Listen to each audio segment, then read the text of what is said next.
Magick.me is the world's greatest school for magic, meditation, and mysticism. Not only is learning these things an excellent idea in this tumultuous and trying time, it might be the last tool we have left in a world completely going off the rails.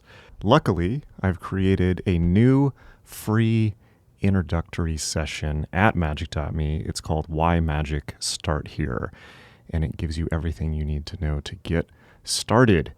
You can find it at magick.me, magick.me. There's also a free guided meditation in there. It's the same one I've been talking about on the podcast, but everything is right there for you to get started. Check it out at the top of magick.me, magick.me. It's the first course in the course list when you scroll down on the page.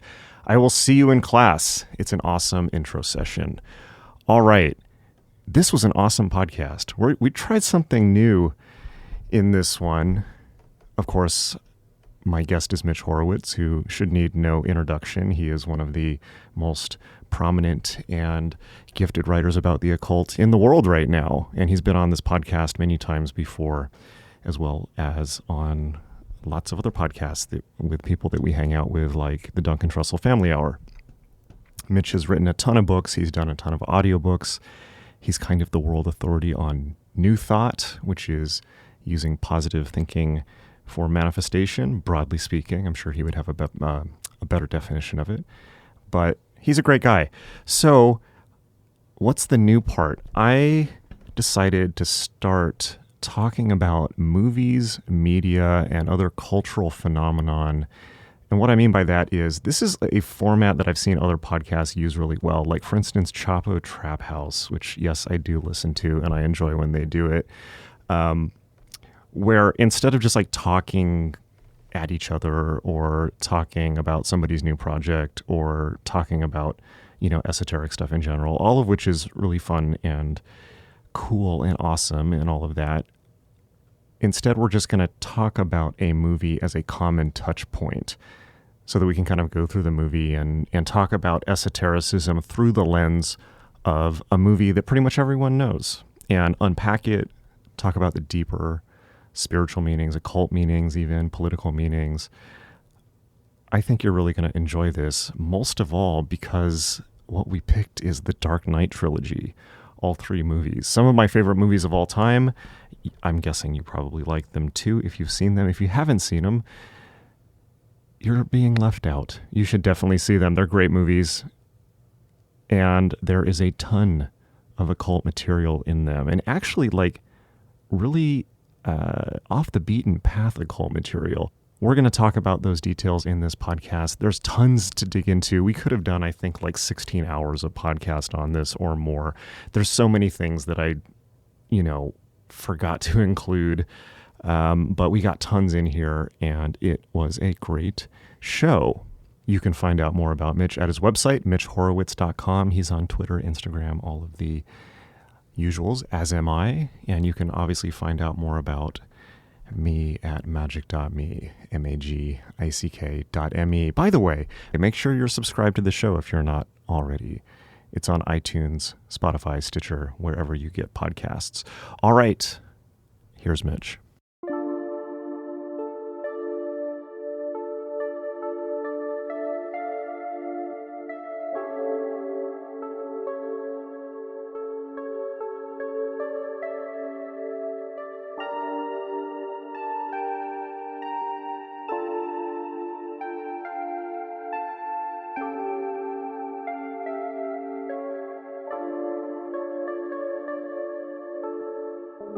Okay, great. Let's talk about Batman. Let's do it.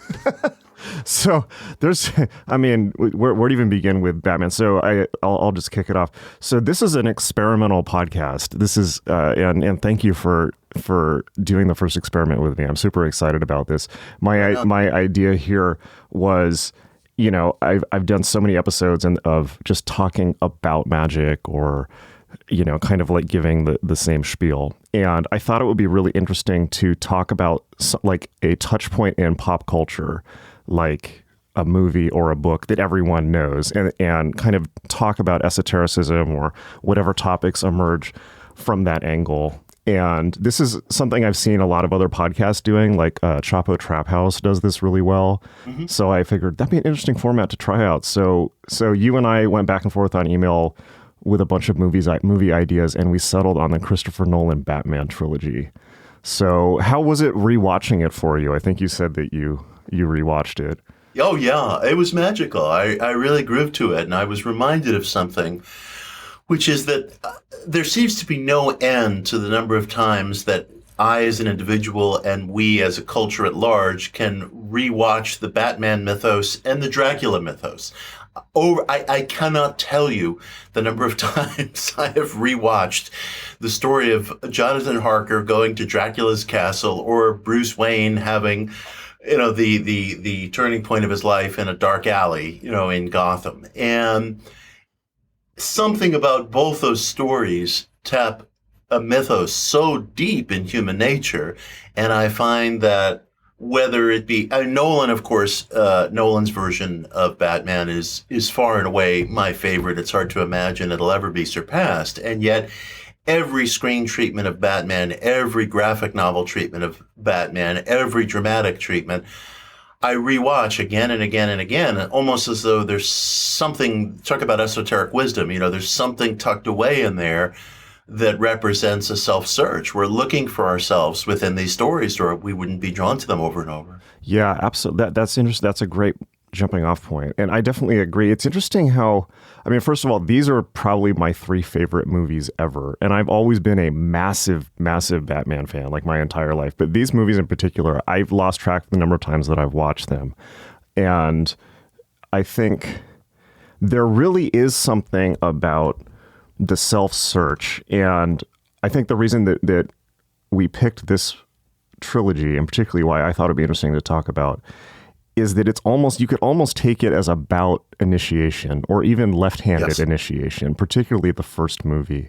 And there's so many themes under the surface that in this movie that either were placed there by Nolan or that he drew out that have not been successfully drawn out from Batman before.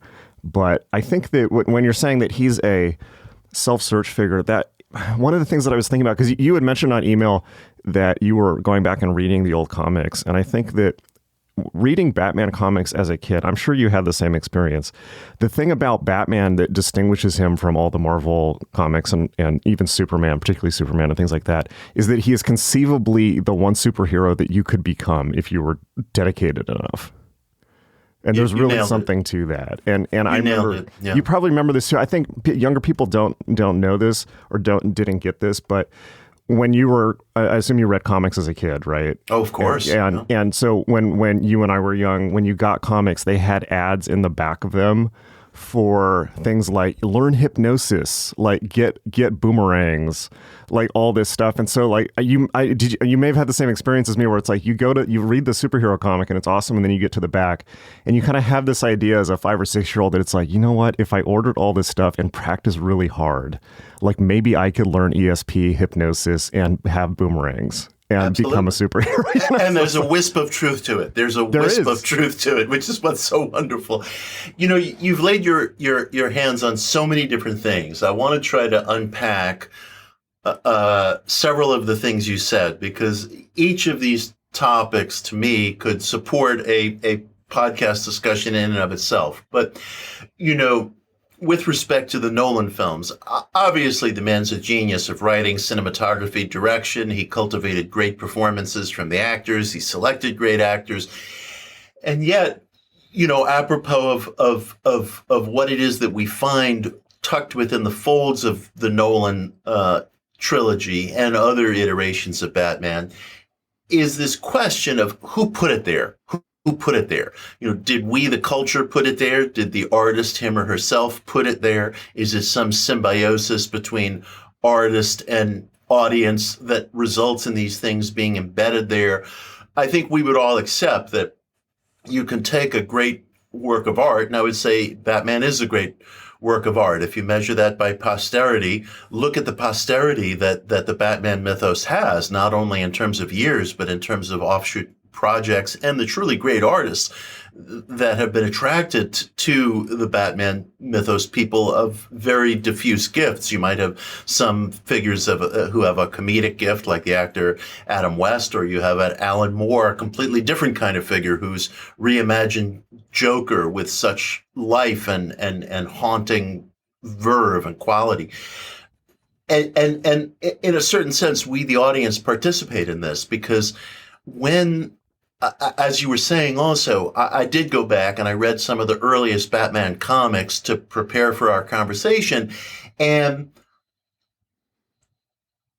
so here you have three creators, Bill Finger, Bob Kane, Jerry Robinson, creating Batman, creating Robin, creating the Joker, creating Catwoman. And visually, it's really arresting. You look at it and wow, there he is. There's Batman. There's the Joker, the self-same figure that we know from the Nolan films. And even though some people regard Robin as maybe a campy add-on to the Batman mythos, I tell you, you look at those early comics and the manner in which the two of these figures stand out, but also complement one another, Batman and Robin, it's really striking visually. But of course, when the story gets told in its original form, it's a bare bones story. It's a stick figure kind of story, and it gets added to and added to and added to. And yet I would say the archetypal themes are there, which is that Batman and the Joker are polarities. They simply need each other. You can't have one without the other. You have this grim figure of vengeance, and you have this malevolent, mirthful figure of chaos. And they're kind of one being. They can't exist one without the other. It's a bit like the magician and fool cards in the tarot. A bit now that I'm thinking about it. Yes. Yeah, no, definitely. But also, I would say the aesthetic is there, too, in the original Bob Kane comics. I mean, they're really dark. You probably, maybe remember that rereading them. Like, they're very much, they're just as dark as the supposed kind of like Frank Miller Dark Age Batman, Dark Knight Returns. Absolutely. And so they really are. Yeah. It's pretty, Batman has a gun in some of the original ones. Right. And even in the Joker's very first appearance is April of 1940 in Batman #1, which is significant in a certain sense because Batman had already been around for maybe a year or so in Detective Comics, and then he was given his own comic book because he was obviously a very popular character, and it's only then that the Joker comes in. And that's an interesting part of the mythos, too. Bruce Wayne has to train, as you were saying. He has to strive to become this character called Batman. And then when he's in his full maturity as Batman, that's when his polarity appears. And that's where this kind of dance macabre is never going to end because these two guys are really the same guy. Right. Really the same guy. And it's interesting in the Christopher Nolan movies, of course, they set it up for that. And they use that line at the end of Dark Knight. Dark Knight, where Heath Ledger says we're destined to do this forever, but of course Heath Ledger died, which made that movie all the more poignant shortly before it came out. So that part is removed from the Christopher Nolan. So that part. So the thing that really I want to keep coming back to is for the Christopher Nolan movies, they actually removed that dynamic. They were clearly setting that up, but in the Christopher Nolan movies, instead of the Joker being the primary foil, it's Ra's al Ghul and the League of Shadows. And that, there's so many political levels to that. And I think that maybe it's that one shift. And I want to get more, as we go further into this, I want to get more into my thoughts on that. But it's that one shift that completely changes Nolan's version of this story and makes it into something else completely. I would almost argue that the Christopher Nolan movies aren't even really Batman movies. In the sense that they're about so much, and he is such a tragic, the Christian Bale Batman is such a tragic figure in those movies. He doesn't actually get a whole lot of screen time in the bat suit. Actually, it's him as Bruce Wayne is a lot more interesting. And if you actually break down his actual action scenes in that movie, I mean, he does a few things in the first movie with the aid of technology. In the second, he kind of does the same thing, but he fails. And then he basically retires after the second movie, and he's just totally worn out, and he has to like just recuperate for 7 years, and he has a cane, and then like he tries to do it again and he can't. So he's like a much more like physically realistic Batman instead of just like taking punishment for 50 years on end. It's just like he can kind of do a few things and then he's spent, you know. It's like and that also complements an earlier point that you were making that I want to circle back to, which is this notion that ideally, we could all become Batman in a certain sense because he has no special powers. He is just an intellectual and physical marvel, and he's trained. And of course, he's also vulnerable in that way too. So we see spinoffs where Batman is elderly, and what was that cartoon? Batman Beyond. Batman Beyond, yeah. That's great. And it was not bad. And so we see Bruce, as an elderly figure. And, you know, that's interesting too, because obviously we see our own vulnerabilities. But to your earlier point about Batman being a figure who is the result of initiation and training, and then in the self-same comic books, there are ads at the back to become a hypnotist, hone your ESP abilities, you know, later on Charles Atlas. And of course, these things do have a stitch of truth to them.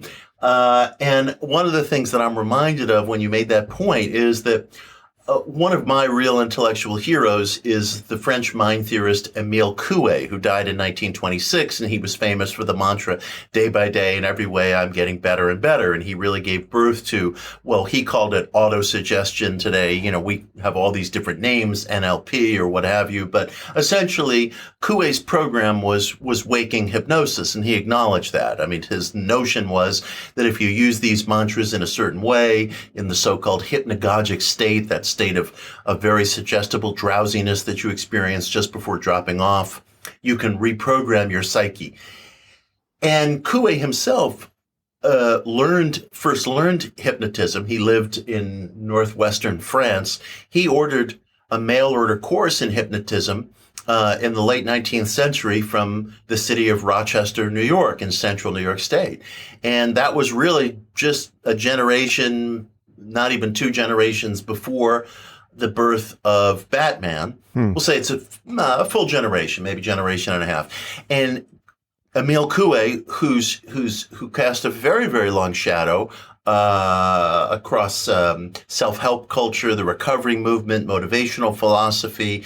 He foreshadowed studies in the placebo response, neuroplasticity, and so forth. Here was a man living in northwestern France who became an amateur hypnotist through a mail order course from Rochester, New York. How very Bruce Wayne. That's great. How very Batman. That's interesting. And so, you know, these things do have a stitch of truth to them.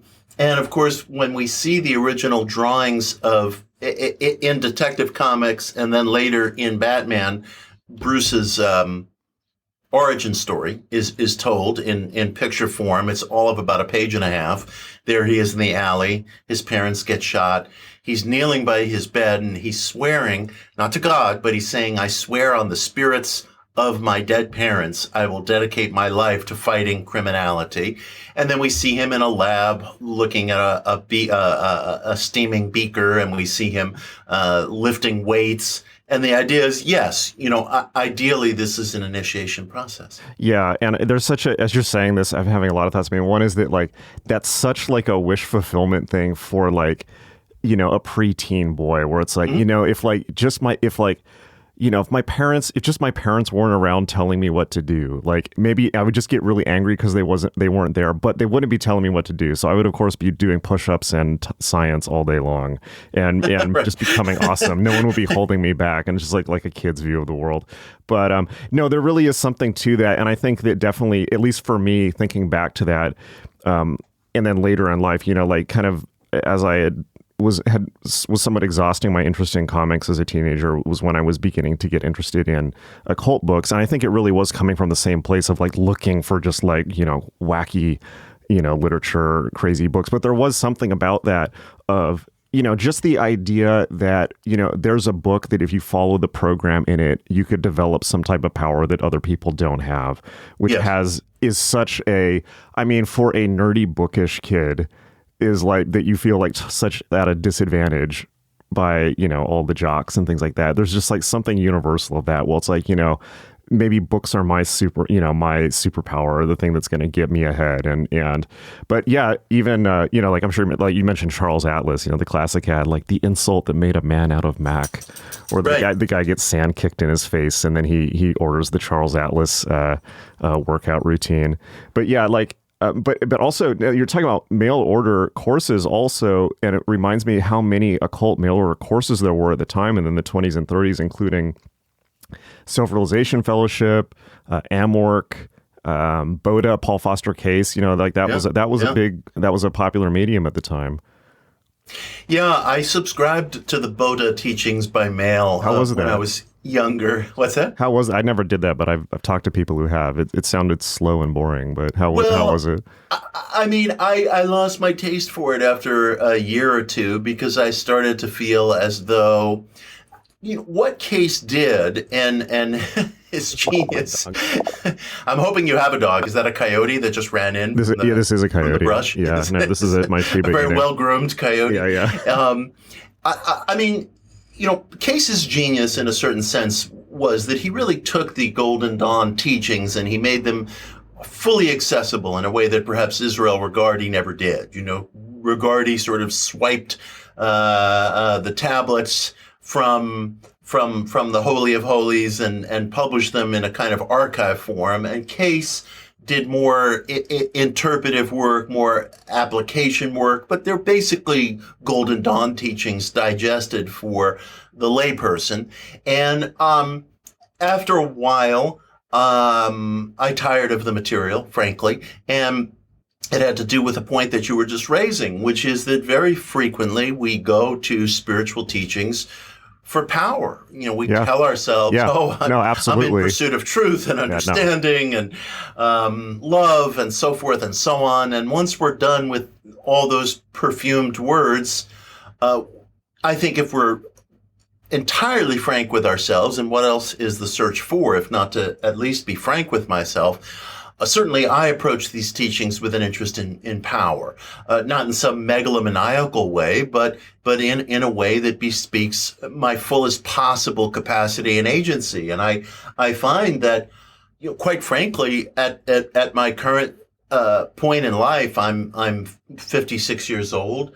I really do approach books with a very, very deep insistence that there be something there that's quite practical and workable. And I feel very strongly about this. And whether it's a piece of ancient philosophy or whether it's a piece of contemporary channeling, I really do want to know if this is a teaching that's supposed to refine the individual, if this is an ethical teaching, what is the payoff? And I refuse to be put off from that question. I refuse to have that question refined or changed or manufactured into something else. No, I agree with you completely. I say the same thing to my students, and I think it's silly to be coy about that because I think that even people who want to be holier than thou, they are also seeking their own will to power in their own way. And people who are like talking about how egoless and selfless and how they're in service to others, well, they are also seeking their will to power, but just in that way. So it's better to be honest about it. And I think that, and I don't think it's bad. In fact, and I forget, you may know about this, I forget what it's called now, but there's a whole school of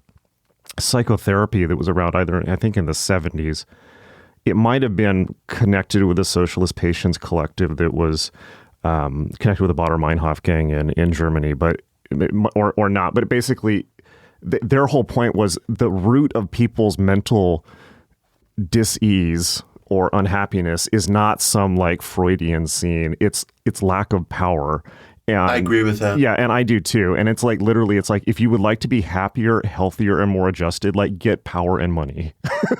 It solves a lot of problems. I agree with that, and I realize how conditioned we are within the alternative spiritual scene here in the West to reject that, to argue with that, and to, as you were saying, want to insist, no, it's about truth, compassion, understanding, service. I can't tell you the number of emails I get from people writing to me with no irony whatsoever, literally mounting an argument on behalf of non-attachment or non-identification. Having heard me very attached to that. Exactly. Yeah. Philosophies seek primacy, and people seek primacy. I mean, I've had people send me multiple emails, sometimes quite long and detailed, arguing to me how Buddhist non-attachment is superior to New Thought acquisitiveness. And I'm saying to myself, is there any irony anywhere tucked in? Right. No, that's a really good point. And maybe we can seg into Batman Begins there, because we're talking about Buddhism now. But I think that one thing that people don't understand about the Buddhist ideal or the Hindu monastic ideal, or for that matter, the Christian monastic ideal, which is also one of the places this idea is from, is those people were all supported by essentially slave labor societies. Mm-hmm. Particularly in Tibet, all those monks were supported by feudal society.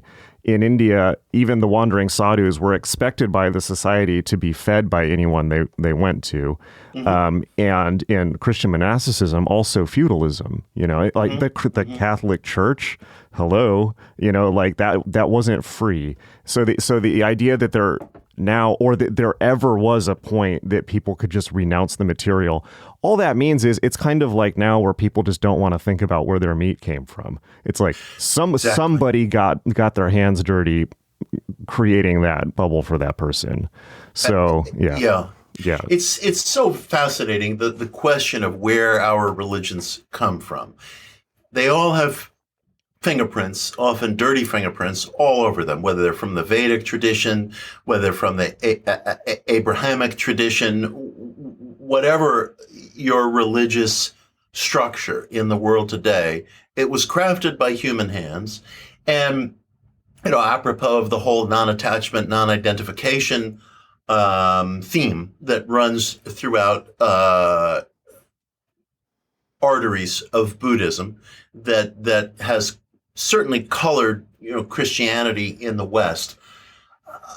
These religions came out of times, places, cultures where the individual was almost certain to die within the same caste that he or she was born in, and that exiting your caste and becoming something else, at least in antiquity, was as impossible as walking on another planet, and almost literally. And so people found a salvific salve for the difficulties, the tragedies, the suffering of everyday life by this notion of non-attachment to the supposed ethereal, the supposed material, non-attachment to the physical world, and a progressive reward that would culminate in nirvana or heaven or something that was extra physical.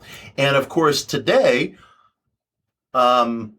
depending upon what world, what society, what place you come from, you do have a fighting chance of dying in different circumstances than you were born in, however the individual defines that. Right. And I think it's enormously brave for people within the therapeutic and the spiritual cultures to acknowledge the thirst for power and to acknowledge positive power at the heart of neurosis.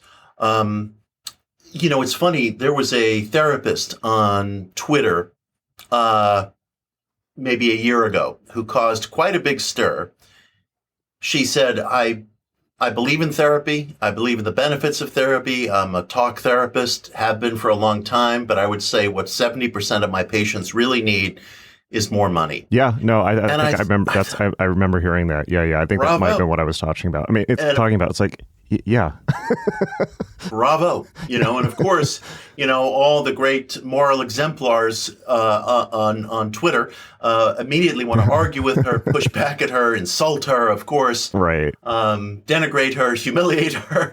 And right. I thought, that's why I'm not really on Twitter, but yeah. Bravo. Someone finally said it. Well, I think it was, I mean, no, but I think you really touched on it. It's just that we are so lucky now to live, despite all the many problems in our world, which are many, we are so lucky now to live in a time where technology has solved so many of the basic issues of human life. We have refrigeration, we have penicillin, we have vaccines, we don't die at 30. And, like Danny and I were talking about yesterday, it's like, it always drives me nuts when people make this argument about, like, particularly they do this with food, where it's like, well, what did people used to eat in nature, the original hunter-gatherer? Like, what did people eat naturally before the evil corporations came? It's like, well, all their teeth fell out of their head by the time they were 17, and they died of like a burst appendix at like 27. You know what I mean? It's like I don't think that, looking to the past is going to give us, enlightenment. And I think that, so, and I make this point a lot too. It's like now 2020 is a more magical time than any other time in human history.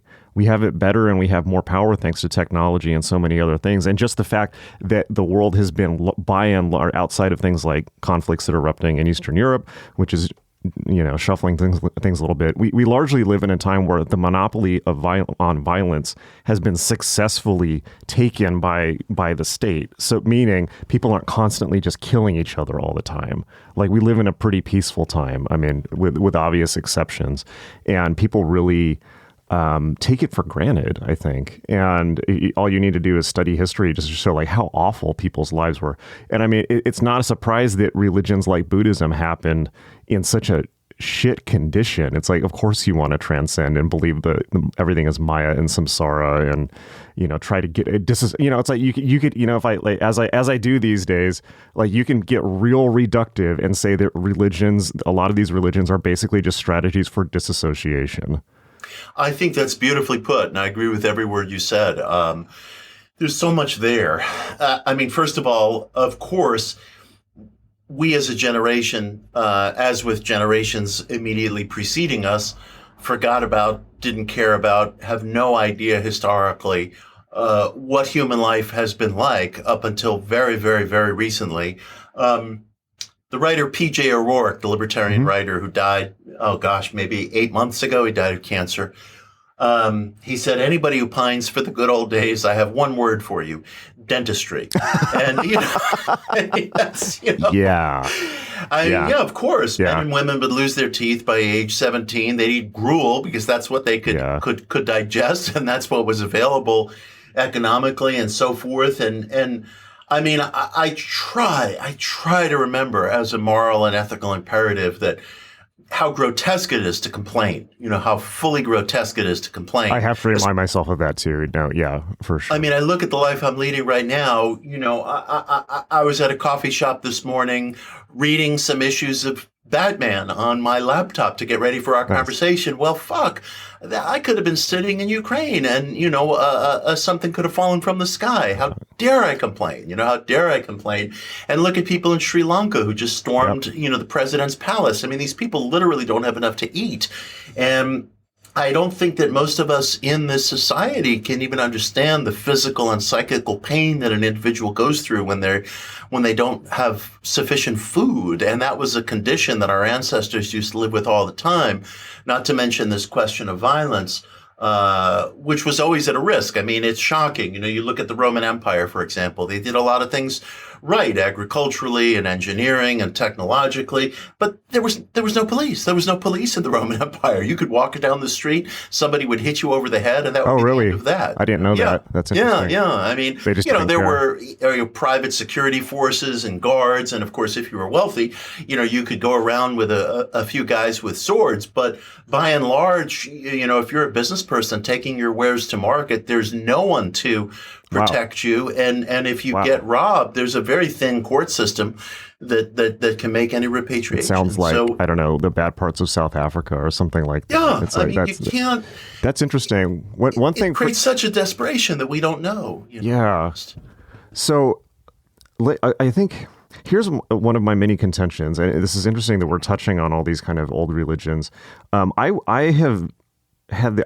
thought for a while now that first point, I think that it's probably non-controversial at this point to make the argument that superheroes, and certainly superhero movies, are kind of like the new de facto global religion. Right. Particularly Marvel movies, right? And there's really something to that. Like they're aspirational, they're positive. They're maybe not Batman, but like they're aspirational, they're positive. In a way, they're much closer to the old pagan religions of like Rome or Greece, where the gods were all heroes and strong and celebrated. And I don't think it's a mistake that like there's people like Thor, and all the old mythology is kind of reborn within the new comics. And Loki, we always forget that Loki totally. Is, but we love him. And like you said, we just watch the same stories over and over and over again. But it's like the stories of the gods. You just want to keep hearing it just to be reminded of the essence of that god, and you feel maybe safer, more protected. You feel like there's an ideal to aspire to. And I think,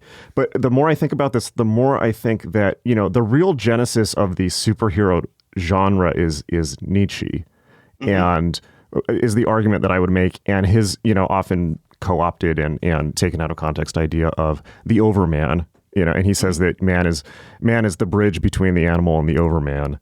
And man is in a process of becoming.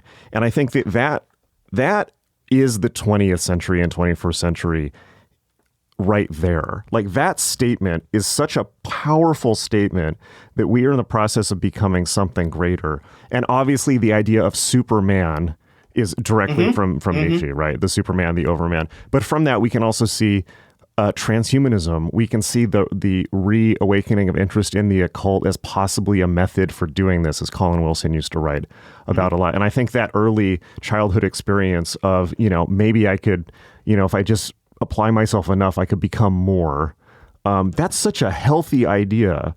And in a sense, it's such a better religious idea and a more adapted religious idea to our current world, and a world with, in which we don't need to struggle with our basic needs anymore. So now the question we really have to ask ourselves now is, well, if we have, in the grand scheme of things, we have a lot of leisure time, like a lot of our needs are solved. What do we do now? Like, who do we become? And obviously that question is, debated harshly across the entire cultural landscape incessantly. But I think the superhero is such a positive expression of what Nietzsche was getting at there. And I think that idea for me is the 20th and 21st century much more than, I don't know, whatever people might argue otherwise. I agree. And I think that within Nietzsche, and it's funny, I mean, I had hoped that we would hit a point in our culture where one had to stop adding historical qualifiers to Nietzsche's reputation of how it's been mangled. But unfortunately, we have not reached that point in our culture. Right. And, there's been such a caricature and such a misuse of what Nietzsche wrote. But I think that he encapsulated the heart of a point that you raised earlier, which is that paucity of power, absence of power, is what really lies at the heart of most of our neuroses. And I think that that cannot be said often enough. And I also frequently speak in terms of self-expression. And self-expression can take any number of forms. But starting a business can be self-expression, raising kids, or an artistic statement, or an athletic statement, or whatever it is. And within the Batman archetype, of course, Bruce has a hardcore purpose. He's a figure of vengeance who is going to continually act out against criminals over the course of his life. And there is a greatness in that. There is a power in that. There is a purpose in that. So the initiate did succeed. I remember a man who I very deeply venerated years ago, who's now dead, had said to me that people often think that some kind of spiritual awakening, not really language that I like speaking in, but some kind of spiritual awakening will result in their being more happy. But why would you might become a more sensitive person. And if you're a more sensitive person, you're going to feel the pain of what's going on among people around you. And why would that necessarily make you a happier person in some conventional sense? And yet I don't want to run away from the term happy. I mean, I feel like that's another of those words that gets stolen from people. Somebody will ask about being happy, and they'll be asked, well, which I within you is asking that question or something, it'll get rearranged. And I think the individual has a right to that question. And I don't know whether Bruce is happy or not. He doesn't seem very happy, but at the same time, the man does have, he has purpose, he has outlook, he has a point of view, he's succeeded. And the superheroes, as with the gods, as with the immortals, they hold that for us. There is purpose. There is definiteness. One may not like every single character. You may relate better to Jupiter than you do to Loki or to Hercules or Diana or whatever. But these individuals, they have purpose. Well, I think this is why, in my opinion, polytheism and paganism make people a lot happier than monotheism, because there's all these different archetypes for people to identify with based on either what type of people they are or how they're feeling that day. And it's just a broader expression, an understanding of so many. There's so many facets to human nature. Yes. Yeah. Yes. So, and we hide from those facets by this kind of perfumed, rehearsed, catechistic language like service and love and non-attachment and non-identification. And whenever somebody starts using those words with me, or, enlightenment, a word that I never like hearing or uttering, I'm always on the lookout. Somebody says, no sooner does somebody say the word service to me than I get cracked on the back of my head with a baseball bat. All but literally. Very nice. Yeah. Well, let me turn this around now, because we've been talking about power. Here's my central read of the Christopher Nolan Batman movies. Mm-hmm. I think that what these movies actually are, the more I've seen them so many times now, the more that I've sit with them, I think what they actually are is a story about loss of power. And specifically what I mean by that is, if you look at these movies, so first of all, these are incredibly conservative movies.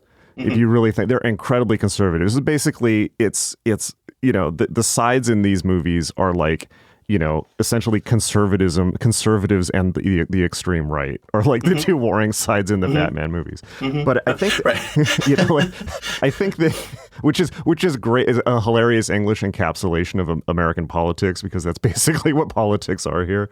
But I think that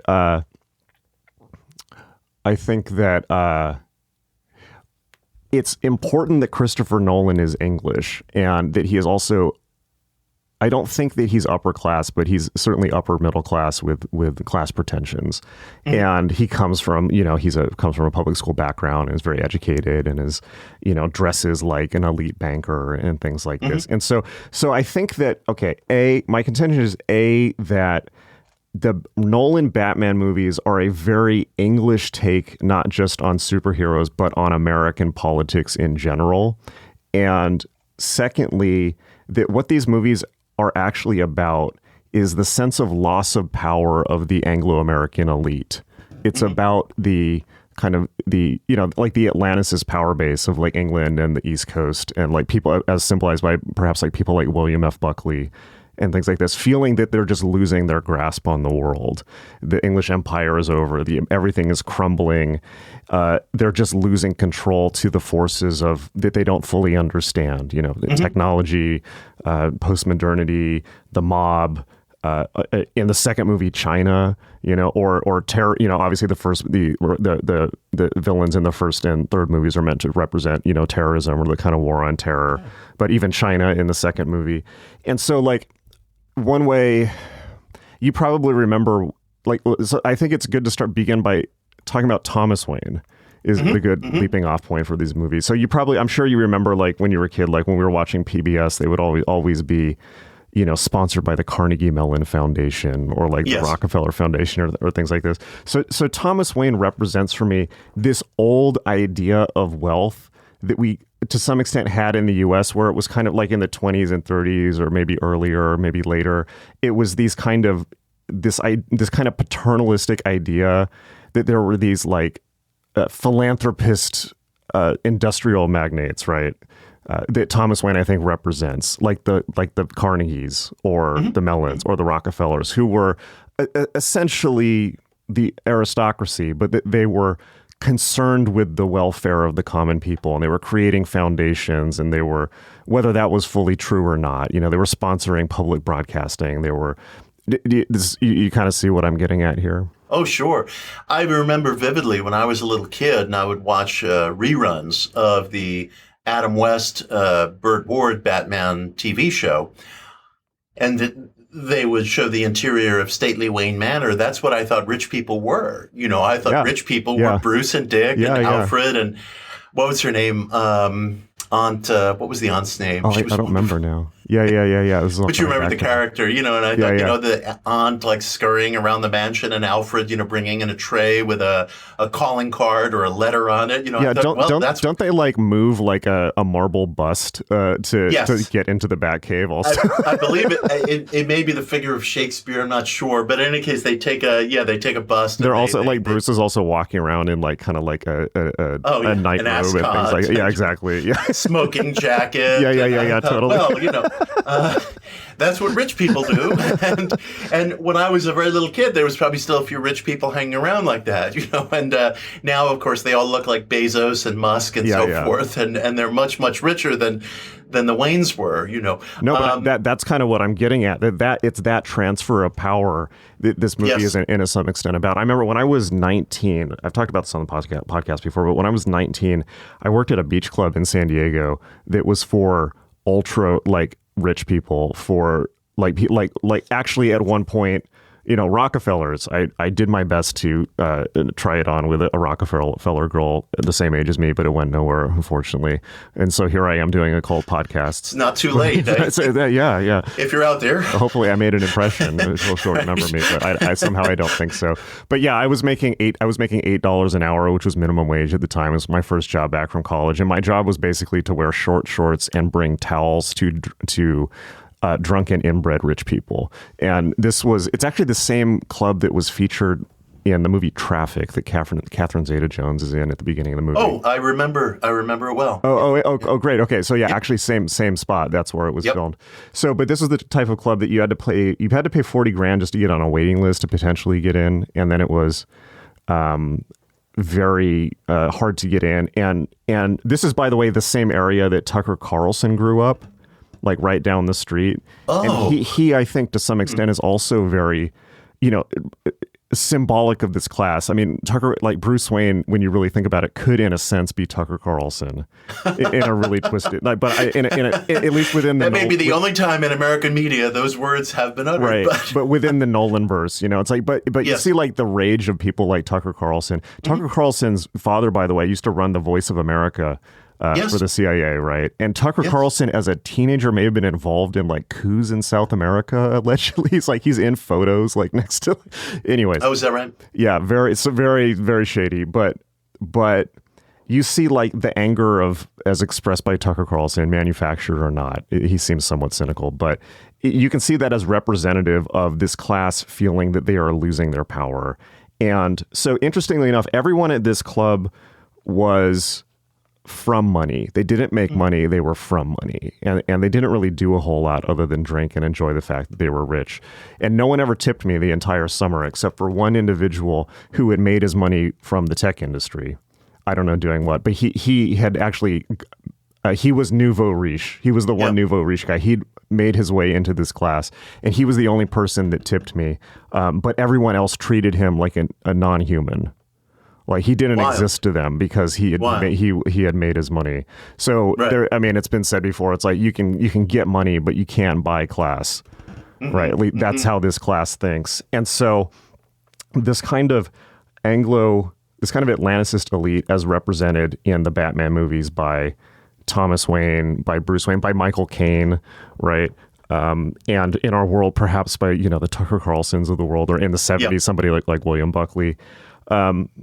They have lost their power to people like Bezos or Zuckerberg, or and more than that, the structure of civilization that they built for themselves has been progressively crumbling since World War II. Yes. Well, take this. Yeah.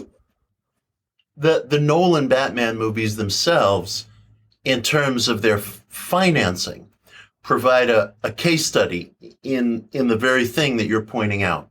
Now, the second of the movies, The Dark Knight, you had mentioned it involves China as a villain to a degree. One of the bad guys in the movies flees to Hong Kong, which Great Britain has long since ceded control over to China. That didn't occur to me, actually, the fact that it used to be a British colony. That's really interesting. Yeah, apropos of exactly what you're saying. That never occurred to me, yeah. Right, so it was this sort of Atlantean colony ceded to China, and one of the bad guys in The Dark Knight, of course, he flees from Gotham to Hong Kong, and Bruce as Batman has to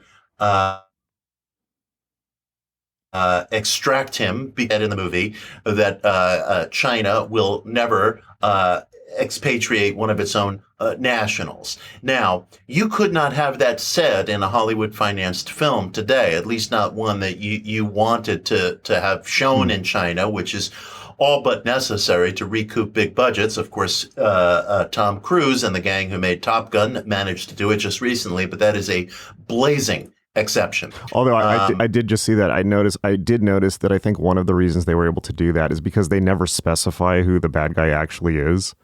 Yes, if you notice that, they're just kind of generic. You know, they could be Russian, they could be Chinese. More and more you see that in movies today, and of course in the Batman movies as well. The bad guys in The Dark Knight Rises, in addition to the class element, as you were alluding, Kane and so forth, are all vaguely like deep East European, Central European, something like that. Sort of gypsy stock. Speaking of Dracula, that's been going on for a while. It seems. Right. They're appropriately, a-national, we'll say. But I would venture that, let's say at this point, the Dark Knight movie is, I guess, about 15 years old, something on that score. In that brief stretch of time, things have so changed that you could not have a big budget Hollywood movie that explicitly had a bad guy who was a Chinese national who fled to China, in this case Hong Kong, and Batman extricated himself fighting Chinese security forces, removing the guy privately, etc. That brief stretch of time 15 years ago represents an epoch of change in terms of financing in Hollywood. Does. Yeah, although there's a very good book called, if I just may say, Red Carpet by a Wall Street Journal reporter named Eric Schwartzel, which is enthralling. It just came out this year, and Red Carpet, which I recommend to everybody, is about Hollywood financing and how it's shifted in the direction of China and how that's changed movies visually. Interesting. Yeah, from what I understand, like you really cannot have a big budget movie now that it does not have some nod to China or setting in China or characters in China. And China now has the biggest middle class in the world. I mean, and this is so indicative of how the world is going as well. But actually, now that you're mentioning this, The Dark Knight is the first that scene. First of all, that scene was awesome. The base jumping scene, that was awesome, particularly in the theater. In IMAX, I saw it was just amazing. But now that I think about it, that's the first time that I actually saw a big movie including a scene in China. And a big major budget movie, and that's why it was so cool and unexpected. And it was like, wow, and it's the last. It's so savor the memory. Well, perhaps in that way, right? But I mean, like so many movies now include some element of Chinese actors or scenes in China. Maybe heroically, yes, heroically, yeah. Right. Not as the bad guys, as in that film. That may be the last big budget film ever that situates one of the bad guys in China. Interesting. Yeah, Okay, so that's really interesting to think about. I mean, my read of these movies is, if you take the death of Thomas Wayne as this symbolic, killing of this generation or this period of history or this power base, what's that? I'm sure what's that book by Carol Quigley, like the Anglo-American elite or something like. Do you know what I'm talking about? Yes, I do. I can't recall the name, but I know what he's talking about. Tragedy and it's Tragedy and something. He was Bill Clinton's mentor, but he talks about the Atlantis' power base. Anyways, but you can see in Bruce Wayne this kind of like, okay, now we actually have to become involved in history. Like we actually, like he's taking on the role of the vigilante. And in the case of the Hong Kong scene, is literally doing like a special operations mission, whereas just, prior to 1999, he wouldn't have needed to. They could have just, gone over there, Right. It would have been all very England. gentlemanly. Yeah, Get right, this guy exactly. over. We have extradition treaties. That's that. But now he's got to dress in S&M gear and, Right, in the middle of the night. So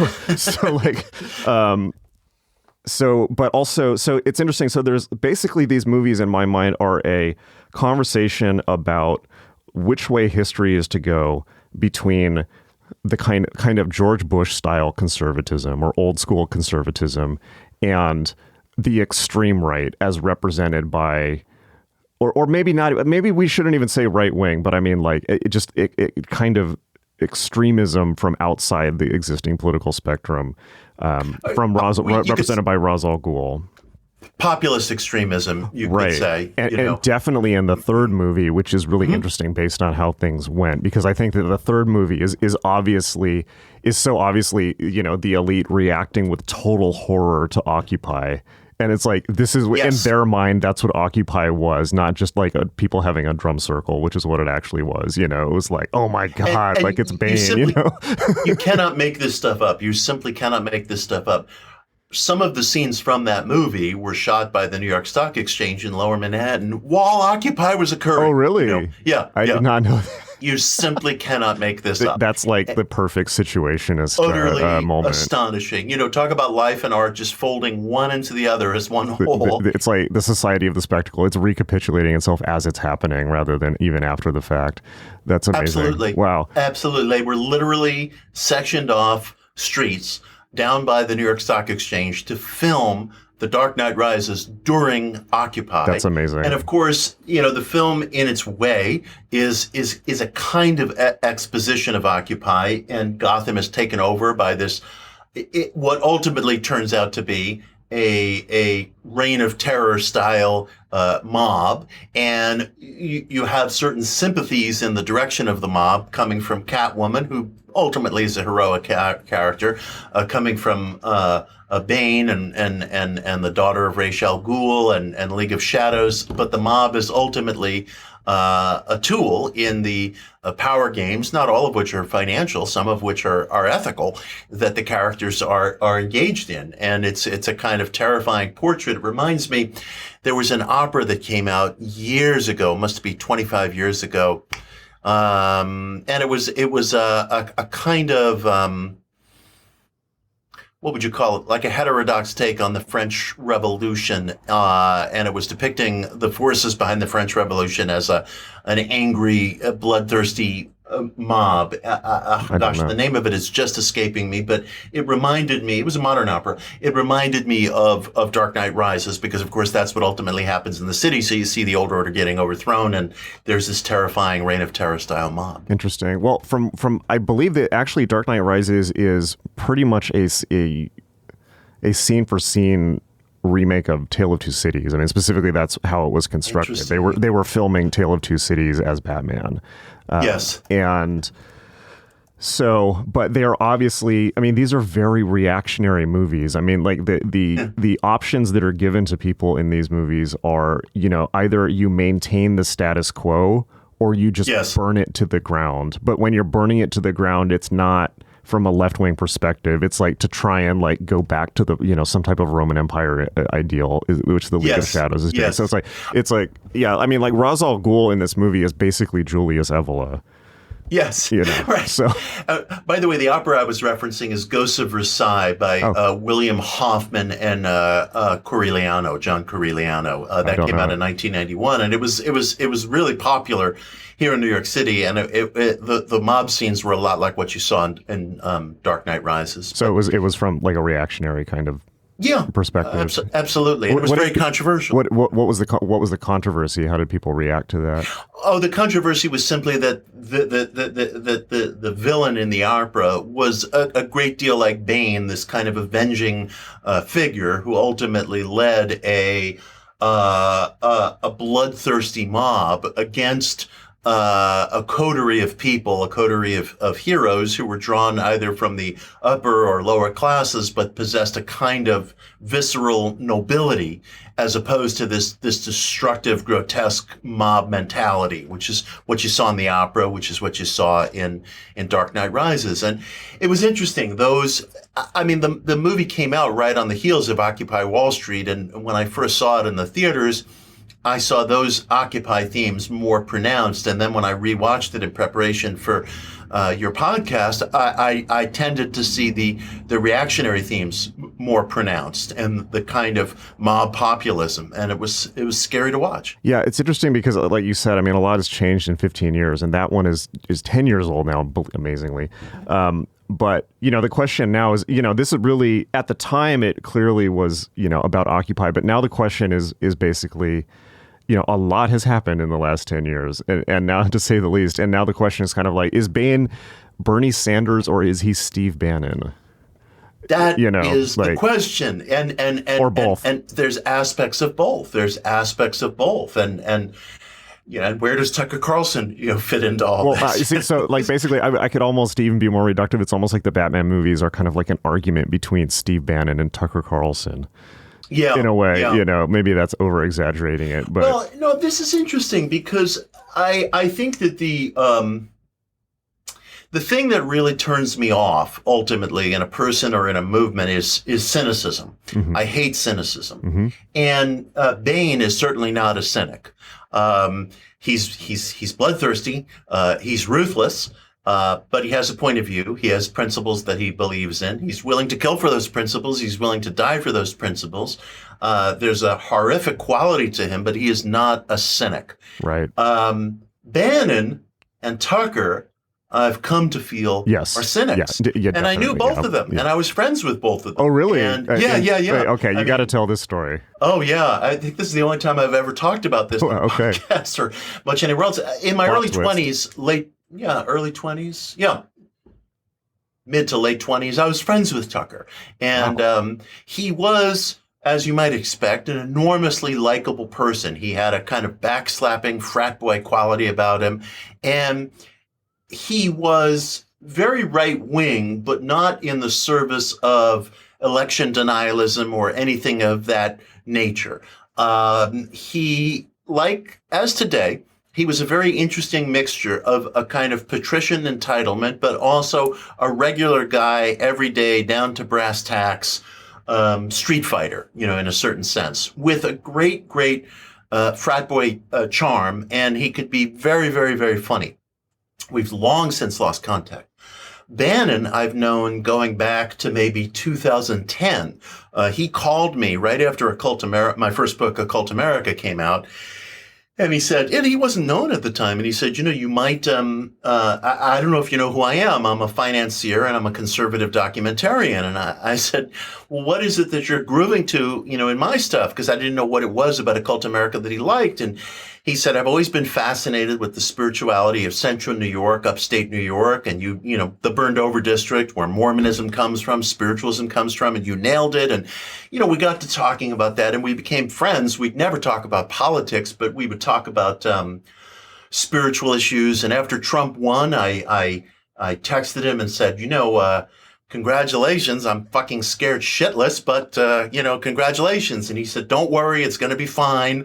And I used to think of him as somebody who had very different politics from me, but who was a tough idealist. And now I think of him as a cynic, and I don't see him that way anymore. And when the cynicism becomes apparent in a person or a movement, they've lost me.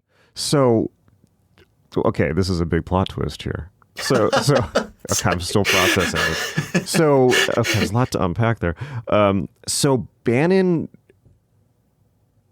is Bannon into occult stuff? I mean, I guess that's the most. Oh yes. Okay, oh, so yes. tell me about that, because I know he's into Evola. That was Julius Evola, Neville, Edgar Casey, and kind of the traditionalists, Gurdjieff. Wow. I mean, he's very deeply read, very, very deeply read. God damn it! I almost don't like it when my own worldview mugs me.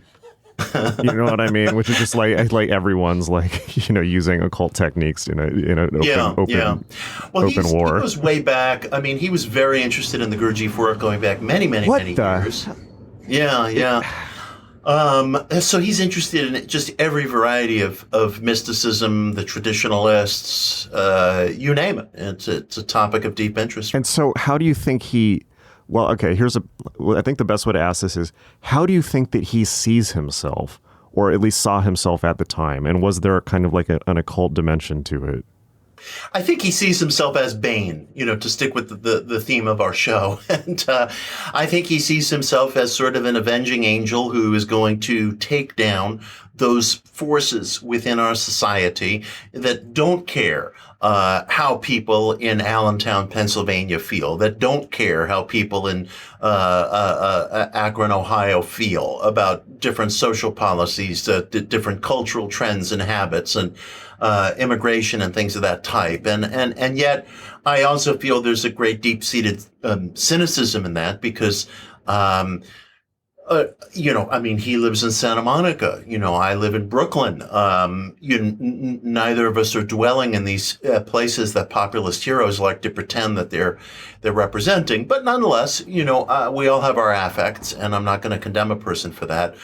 But I do want to know that a person really, truly believes in something from the heart. And all the election denialism stuff, I think, it's either completely cynical or it's a fraud that one convinces oneself of because it's enormously convenient and helpful. Right. He was doing like a GoFundMe to actually build the wall at one point. I think pocketed a lot of the money. I believe so, and I think allegedly. He's gotten in trouble for that. Yeah. I haven't been in touch with him for the last couple of years. I mean, that kind of activity is where I absolutely check out. Yeah, and Tucker... My take on Tucker, obviously I've never met him, but my take on Tucker, and I'm curious what yours is that he's a media professional. He's just doing what is getting ratings. He's so smart, and I say the term smart in the narrowest way. Yeah. But I remember when Tucker was in his 20s, he was writing. And he was getting asked to be on TV shows more and more as a pundit, a panelist. And he would say outrageous things sometimes. And you would think, oh, Tucker's going to get in trouble for this. And then he'd get invited back twice as much. Yeah. And he learned from that. Yeah. He learned from that. No, he knows how to. He used to be or still is a deadhead. Oh no, I didn't. Yeah, somebody had them on their like synthesizer podcast on YouTube, and they were talking about synthesizers. He was talking about how he used to follow the Grateful Dead, and he saw them like 50 times, and it was just like the universe is a joke. Yeah. What is going on? Well, he's also smart enough to know how to play against type too. If Tucker's a deadhead or if Tucker's this, he can play against type. But he is almost like, I view Tucker like the greatest professional wrestler who ever lived. He knows exactly what to do and exactly how to play to the camera. And there's a certain degree to which it's instinct. It can't be learned, and he possessed it very, very early on. Interesting. Yeah. Wow. Okay. Interesting plot twist. Okay. Fascinating. How did you end up meeting these? How did you end up meeting Tucker? How did I? Yeah. How did you end up meeting Tucker? Well, for a couple of years, I worked at a publishing company called the Free Press, which at that time was a kind of a right-wing press, and we had mutual friends, and he wanted to do a book on law enforcement. And so we kind of got together around that. It never happened. It wound up never fully coming together. But that's how we became friendly. Interesting. Yeah, it was very early on. I mean, I was probably about 27, 28 years old. He was probably about 25, 26. Wow. Yeah. It's so interesting. It's a small world. Yeah, it's weird. That is weird. And, we haven't been in touch for a very long time, but he made a very indelible impression. And I remember early at that time, there was a coterie of these young right-wing guys who got a lot of media attention because, what was it? I think, I don't know. Maybe it was around it was just around a period of time where like the intellectual right was rising and people in the media thought, I need to pay attention to this, or I need to have one of these guys on my editorial page or on my show. And all the people that were rising at that time, he just had this charisma and this sensibility which again, I think there was an innate talent which he has continued to hone. Interesting. Yeah, and rewatching Dark Knight Rises, it's really interesting to watch it from the lens of the rise of that, whatever that is, that kind of intellectual right. I don't even think it's the alt-right at this point. It just, but more the Tucker end of things. But that the extent to which they use Bane as a symbolic touch point, including, as I'm sure you remember, that Bannon somehow got a Bane quote into Trump's acceptance speech. I don't know that. Do you remember this? Yeah, no, there's a part where, like, when Trump gave his, I know, it's like, when I saw this, I was like, holy shit. His January 20th presidential acceptance speech, there's a point where he says something like, I give it to you, the people, or something like this, straight out of Dark Knight Rises. And I believe Bannon wrote the speech. So there's like stuff from Dark Knight Rises in Trump's acceptance speech. Fascinating. And I know, right? And I think that Bannon himself was kind of wearing the kind of like Bane, the dingy Bane coat, the combat jacket. Yeah, totally. I realized with that speech that things were not going to be okay. All notions that things were going to be okay, as Steve had reassured me, I was disabusive with that speech, because I thought to myself, it was a grotesquely out of touch speech, like in the sense that, in that speech, Trump and maybe Steve wrote these lines for him, talked about how we're going to take back our cities. Well, at that particular time, things have changed since then, but at that particular time, crime was still dropping in cities all across America, whether it was Miami or Philadelphia or New York or what have you.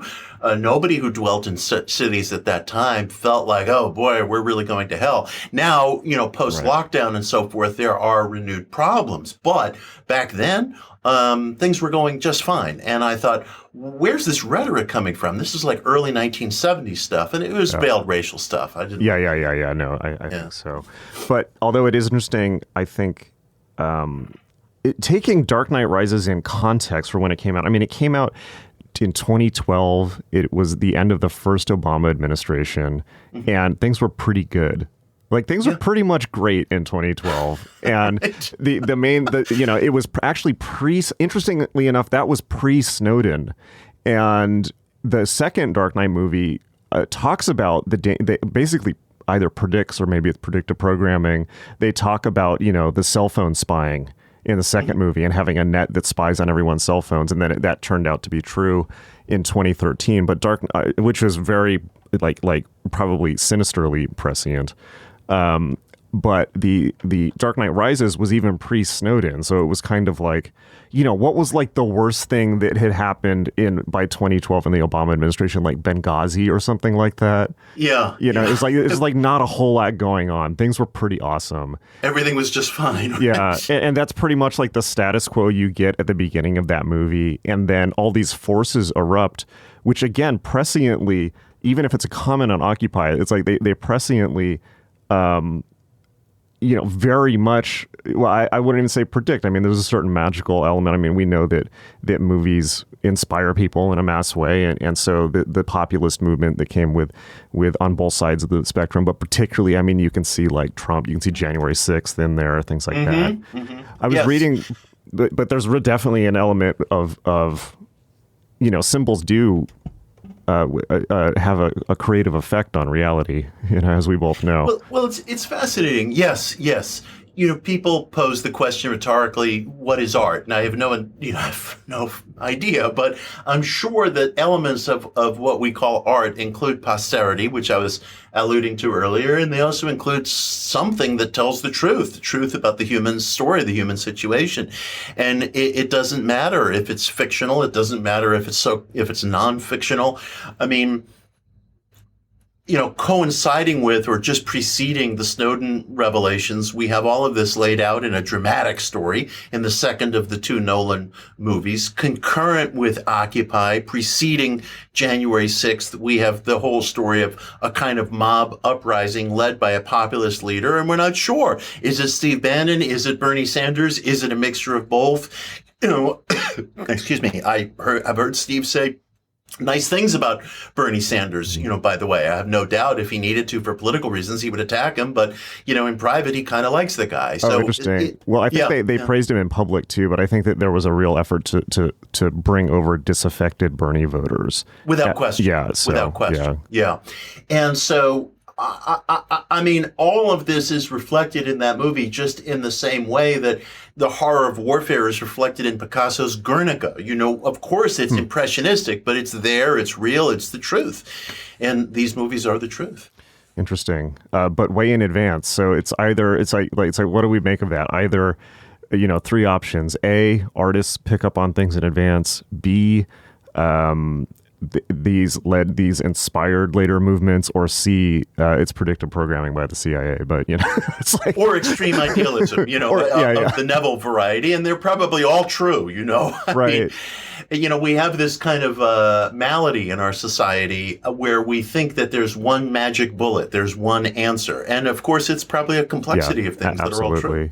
Yeah. So, I watched these movies so many times, to the point where I started, thank you so much, I started kind of playing mind experiments where I think, let's actually, well, before we do that, let's pull it back to the pure initiatory aspects of these movies, instead of the macro politics. I remember seeing Batman Begins in the theater right after I came back from Kathmandu doing shamanic training in the Himalayas. And I saw this movie in the theater in New York, and I thought it was like about my life. It was like somehow like this is like they picked up on my astral trail or something like that. But it was so, I was so blown away by it. I mean, obviously, you know, I've been obsessed with Batman my entire life, but this movie in particular was about left-handed initiation, and I think that to point out a bit of context historically, I think Batman Begins pretty much flew under the radar. I don't think it had that much of a cultural impact, and people had pretty much forgotten about Batman, and because the last thing they remembered with it was Batman Forever and Batman and Robin, which were the ultra campy versions in the 90s, which I ironically kind of put the Nolan movies in the same place that the early Tim Burton movies were in, because people only remember the TV show. But and on a side note, have you rewatched Batman and Robin recently? The movie? Yeah. Not recently. I recommend it. It's actually really good. Okay. Okay. Like everyone did you ever see it in the first place? Oh yeah, sure. Yeah, like you remember it being like this unbelievably camp, just ridiculous like Disney ride with like Arnold Schwarzenegger saying, you know, like what killed the dinosaurs, the Ice Age, and like things like that. Right. And you know, there's nipples on the bat suit. There's a Batman credit card at one point. It's like, oh, is that right? Yeah, and it's just like ridiculous. But honestly, I watched it again recently and I had so much fun because there's nothing dark in it. There's nothing cynical. It's pretty much just like, you know what? It's the 90s. We're all on MDMA and everything's awesome. Right. I mean, I need to rewatch this tonight. Everyone's just I usually act on things very quickly when I get turned on. So yeah. No, I recommend it. It's like there's like it's like the anti-dark Batman. It's like everyone's just like really relaxed in that movie. George Clooney is just wearing a turtleneck, like hanging out, you know. I remember that vividly, you know. I mean, half the scenes, George is just having some scotch by his fireplace. Yeah. What actually happens here? And it's just like it was like really heartwarming in the ways like every superhero movie now needs to be like over the top, realistic, and all that. And that's not new, but you know, it just had this like warm 90s nostalgia of like, oh yeah, there actually was a time in my life where things were pretty good. like the world was just at You're reminding me of 2012. I'm just now on pining for these I know days. Totally, right? Like, let's see, what were the problems then? You know, not enough bike paths. Yeah, totally. You know, it's like things aren't sustainable enough. You know, like gay marriage had already, you know, gone through what else? Right. I mean, buy weed, you know, totally, legal, right? But it was okay. And I was in LA too, so it was just like, you know, like I remember. I remember your place in LA. Oh yeah, that's right. Well, that was later, I think. That was later. That was the Trump years. But well, I do want to say I want to say a word of tribute to Adam West and Burt Ward, the actors who played Batman and Robin on the original TV series. It's really amazing that, I don't know if this is generational or not, but however many iterations of Batman we have, everybody, it seems to me, still remembers those guys. Yeah. And maybe because they were first, but I also have to believe because there was something just extraordinary about their performance. That was an awesome show. They were great actors. Do you remember the movie they did also? Or they Beg have. pardon? Do you remember the movie they did also? Where they have sure. They have the Vividly. shark. They have the shark repellent in the helicopter. Right. Some days you just can't get rid of a bomb. I have a funny story that Adam West told in his biography, which is very rare. Years ago, I had urged a publisher to reissue it. They never did, and I bought a copy for about $80, and it was well worth it. He told a fascinating story in there where these guys would have all these staged fights. And for Bruce, for Batman, they would always have a stunt double, of course, and he would wear a cowl, so it wasn't too much trouble getting a stuntman in there. But Burt Ward, who played Robin, would always get the shit kicked out of him. And he said it was really very common after shoots that Burt would have to be taken to the emergency room. And the producers always told Burt, well, Adam's character wears a cowl, so it's easy to put in a stunt double, but your guy only wears this thin little mask, so we really can't get a stunt double. And West said that he came to feel later, he later learned that these guys, these two actors, were getting paid so little for the show that actually the scale rate for unionized stuntmen cost more than it did to pay them as actors. And he thought just to save a few bucks, they were throwing Burt into the lion's den and so forth, and rather than hiring a stunt double, they would have Burt just get the shit kicked out of him scene after scene. So poor Burt Ward, who played Robin, was actually going to the emergency room not infrequently after many episodes. So take that, method actors. This guy was actually in there doing it. Speaking of which, do you know about Burt Ward's autobiography? I've read a bit about it here and there. Yeah, you know the whole like deal with it though, right? Like Yeah. So you say it. Well, right. You're the host. I actually, when the first Batman movie came out, they had a Batman convention in San Diego at the Scottish Rite Center that I went to, and it was like I don't know, it was like 50 people or something like that. Oh, is that right? Yeah, but Burt Ward was there and he spoke, and so I saw it, and I was like, I think it was like 8.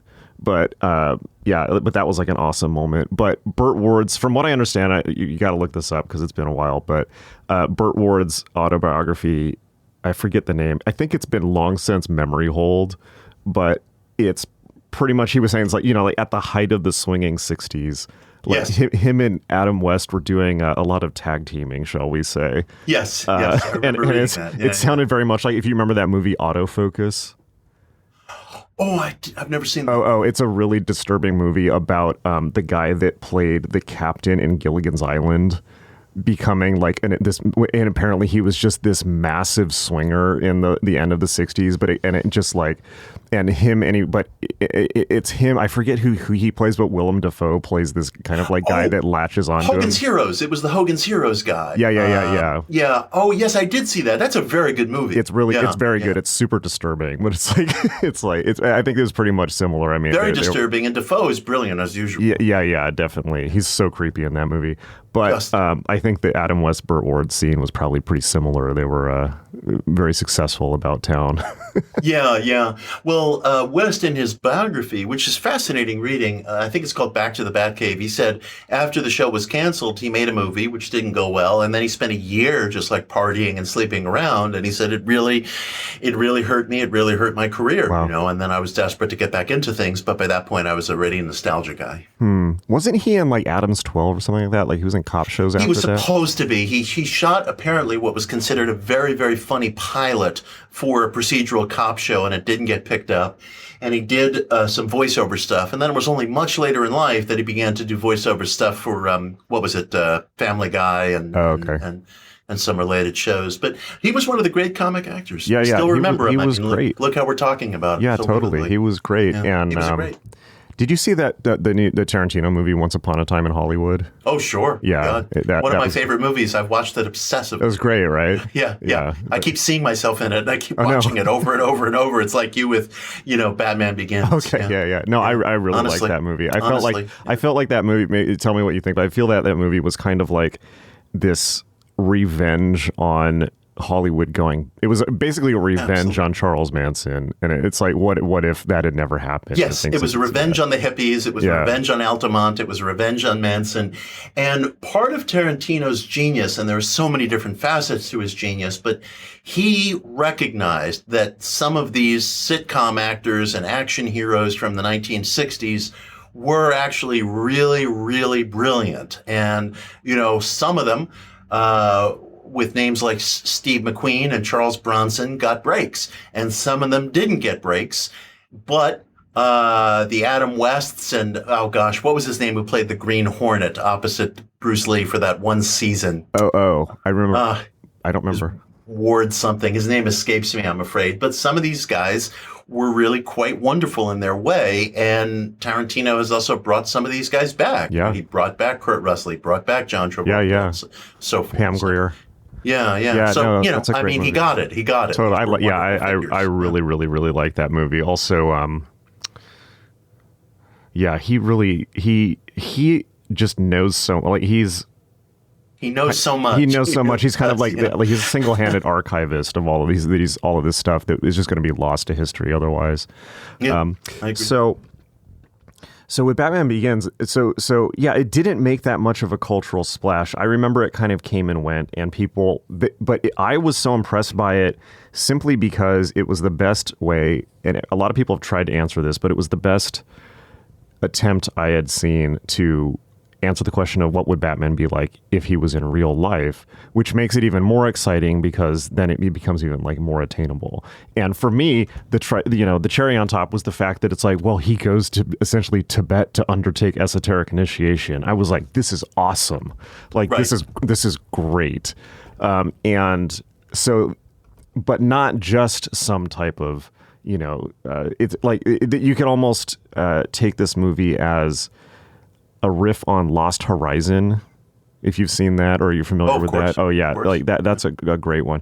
But he goes and he it's a left-handed initiation.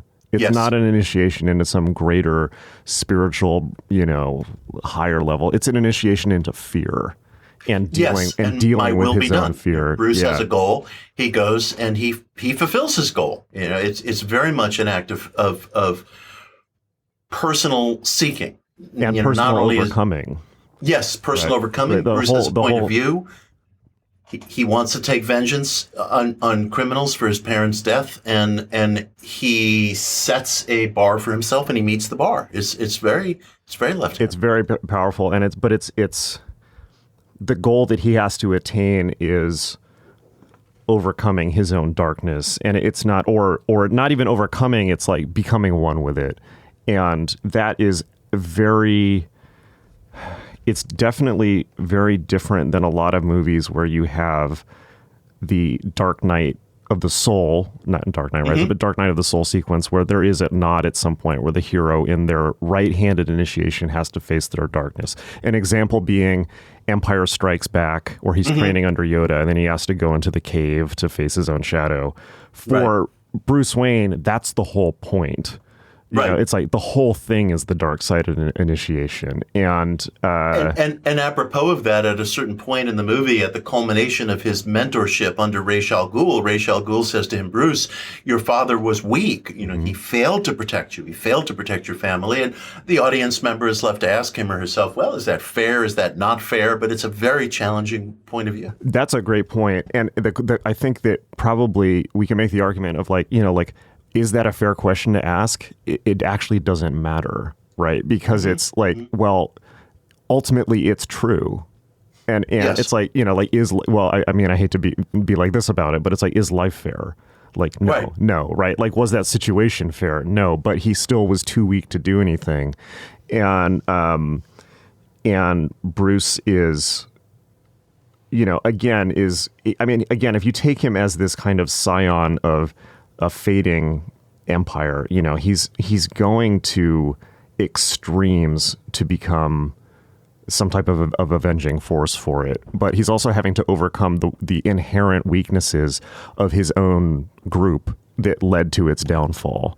That's beautifully put. Yeah. Beautifully put. And it's funny that you said, I think your observation is very good, that when Batman Begins first came out, it wasn't a cultural force. No. It was an okay movie, it was a lunchbox, but it wasn't a cultural force. And I remember, now you've said to me, you returned from great efforts in Kathmandu, and you looked at this movie and you felt there was a quality of self in it. You felt that there was a mirror. I remember at the time there was only one other person who said to me that he derived a certain meaning from the film, and that was the scholar of religion, Jacob Needleman, who had seen the movie with his wife. And he said to me, "Have you seen this movie yet?" And I said, "No, I plan to." And he said, "Oh, you really must see it. I mean, they really bring a mythical edge and quality to this movie." And he was the only one who had sort of talked about that at that time. And now, of course... Wow, that's so really surprising to me. Yeah. It was, okay, well, maybe it was just too much for people. I think that, because the thing about that movie also is you don't even see him as Batman. Well, you don't really even see him as Batman until near the end of the movie. And when you actually see him as Batman, he's pretty much in the darkness and you can't really see him. He's just kind of like flashes moving around. And it's much more about, Bruce and the central theme of fear. You know, there's the fear of the bats when he falls down in the beginning. There's the fear that he has to overcome by inhaling the Blue Lotus smoke. Yes. And I don't know if you've ever actually taken Blue Lotus. It's actually a real drug. It just makes you feel really relaxed. So, you know, it's not a fear drug, but it is a real drug. But then, of course, that's weaponized through the figure of the Scarecrow and is used as gas throughout. So then he has to overcome fear for others, right? After overcoming his own. So in a way, that's my favorite movie of the three. But I remember when even when the Dark Knight was announced and was coming out, like people weren't really that hyped for it. But it was, I think, unfortunately, it was the death of Heath Ledger that put a lot of attention on that. And then when it came out, it was like the new Star Wars. But that first movie flew under the radar, and possibly it's just too philosophical. I don't know, but the other movies are too. So here's my other controversial statement. So there's a way that you can watch these movies where you can almost take all three movies as a left-handed initiation or a dark side initiation. And the way to do it is you watch all three movies assuming that Bruce Wayne is the bad guy. And so here's what I mean by this, right? It's like, and that Ra's al Ghul is actually the good guy. So basically you have Bruce Wayne as this kind of representative of this crumbling empire. And you have Ra's al Ghul's, like, as you pointed out, it's like, you know, Bane is an idealist. He actually has a point of view, which is Ra's al Ghul's point of view, which is, you know, society has become too corrupt and it has to be, he's an accelerationist. It's like we have to accelerate its decline so that we can sweep, you know, we can basically sink Atlantis and start over. Yes. Right, which is an extremely esoteric point of view.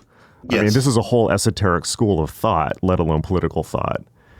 And one that would become more prevalent after these movies came out and was completely unknown at the time.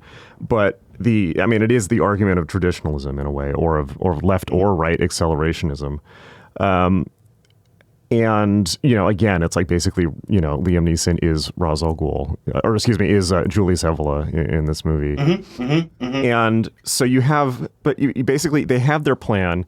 They end up initiating Bruce, which is perhaps a mistake because they think that they can use him because he has connections. They know who he is, and they think they can use their connections to his family. And I think it's pretty funny. It's funny they make the point, like even early on in the first movie, they pretty much make the point that Bruce Wayne is pretty much George Bush in a bat suit. And the scene that I'm thinking about is he makes this, or at the very least there's a bit of an element of, like, you know, the English laughing at Americans in that, where they have this whole thing where at the end of his initiation, he's supposed to kill a thief.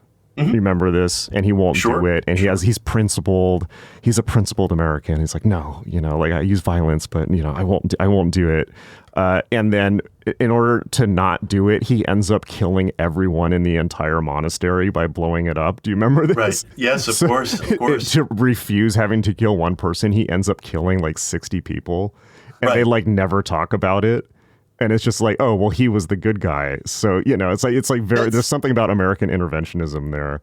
Yeah, it's true, and it's fascinating. I've heard the same analysis, of course, made of the Karate Kid movies, but these I have entertained that thought experiment of watching these movies and asking myself, what if the Joker, Ra's, and Bane are in fact the good guys?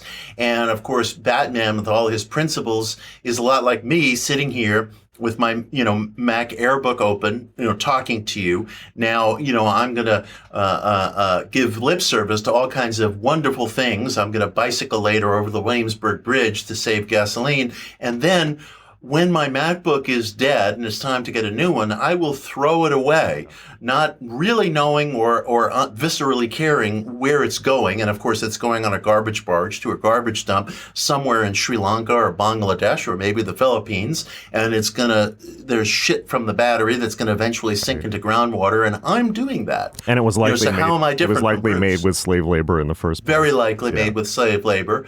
I'm recommending people go out and read the book Red Carpet because it tells the hard truth. But, for all I know, the book was probably printed in China, and so I'm Bruce, in a certain sense. I won't kill this thief. I have a heart, but I'll just destroy everything else in the entire edifice that's sustained. Right. And I think there maybe I'm reading too much into it, but I don't think so. I think that this is to some extent like an English comment on Americans, and for instance, like the invasion of Iraq and Afghanistan. Of course, right? That's sentimentalism, right? It's a sentimentalism, the compassionate conservatism, of George W. Bush, but Bruce really sees himself that way. So I think if you look at this, it's like so Ra's al Ghul has this, it's an extreme but workable plan that secret society has spent thousands of years, and to hear him tell it, it's like he says at one point, like, we sacked Rome, we brought the plague ships into Europe. It's like, we've always been here. We're basically the Illuminati, and we're the ones, we're the adults. We're basically a traditionalist secret society. We're adults. We lurk in the background and we wait to, essentially correct we see, humanity as children, and we need to correct them when necessary, so that ultimately everything is not destroyed. Right. And so that, and they're basically just speaking from a position of like, well, this is the course of nature, and it has. They're speaking from a true karmic position. Yes. I mean, in a certain sense, that's the impersonal nature of karma. Yeah. And it's defensible on those terms. Of course, Bruce and me, we speak in a sentimental position of, well, there's good in everybody. But of course, I'm the guy who's going to go throw out his MacBook later. No, totally right. Or it's like you hear about, it's like you hear the patronizing way that, like, for instance, George Bush talked, where it's like, it's like, well, they're the bad guys and they hate us for our freedom. Or I don't know if you've ever listened to cops talk or soldiers talk, where they all use the phrase good guys and bad guys. Mm-hmm. And I think there's a point, there is something about when you're in that position that you really do have to compartmentalize and dehumanize the other side, or you just can't do your job. But, there's something very American about that. It's like, well, they're the bad guys. Yes. And it's like, well, like, I used to watch Saturday morning cartoons too once. Right. It's like, this is just like not a realistic view of the world at all. Yeah. But you don't just get that with Republicans, you get that with Democrats as well. The idea that Republicans just represent existential evil and that we're good and they're bad. Or you hear Biden or Pelosi or, so many people talking about, we need to appeal to the better angels of our nature. And it's like, what does that even mean? Yes. You know what I mean? Like, it's just like, we're good and they're bad. I mean, I think enough said about that. But, but you're right. They have a very Eastern or traditionalist or just Eastern, perspective where they're just essentially, we're just agents of karma. We just need to make, we're gardening here. We're tending the garden. We need to make sure that the whole thing doesn't collapse. And so they initiate Bruce because they think they can use him, but then he spends the next 3 movies just like ruining all their plans. Right. It's like he ruins their plan to sack Gotham, and then then they're like, all right, then they send Bane and he like ruins that. And it's, and then it's like, and then at the end you're kind of left with, okay, well, I guess it's okay now. Oh, and then he just like goes on vacation in Europe afterwards. And then so it's like forever, and he just like tells like the working class kid, like, okay, you do it, and then like he just like goes to like drink martinis in like Rome or something, and it's kind of like, which is very much like like George Bush, painting after his presidency or something like that. Yes. And it's at the end you're kind of like, okay, so what is it just going to keep getting worse now? Is it like they were going to like fix society, but like Bruce Wayne could not get over his own ego to think like, well, no, but I'm the good guy, and that like him, like just like America, it's like him needing to be the guy with the white cowboy hat. Like, no, but I'm good. It just like led to the complete destruction of everything potentially, Right, and ours may be the last generation. I really don't know. These things may have more cultural tenacity than I realize, but ours may be the last generation that's able to see America as the guy in the white hat, always good. And sure, we make mistakes like Vietnam, but Ronald Reagan will come along and help fix that. Yeah, I don't know. I think maybe we have lost that now. I think you're right. And it's disturbing. Well, I think, no, I think you're right. And I remember that, I remember the 80s. It was kind of like, people didn't necessarily like Ronald Reagan, but it was like, the 80s were awesome. He's not so bad. I know, exactly, right? He kind of was, but, but it's like you were talking about Top Gun, excuse me. It's like I just saw that a couple days ago, and I was like, this is awesome, because it was like, it reminded me of how great that felt in the 80s to just be like, it's a total lie, but just feel like, okay, like we're Americans, we're the good guys won, like we're in charge and we're awesome, and we're playing volleyball with our shirts off on the beach. Right. It's dope. Right. Yeah, exactly. It may be that we've seen the end of that now. I really don't know. It's very hard to tell what page is going to turn. It's very hard. And, the truth is a lot changes in history just because a charismatic figure comes and goes.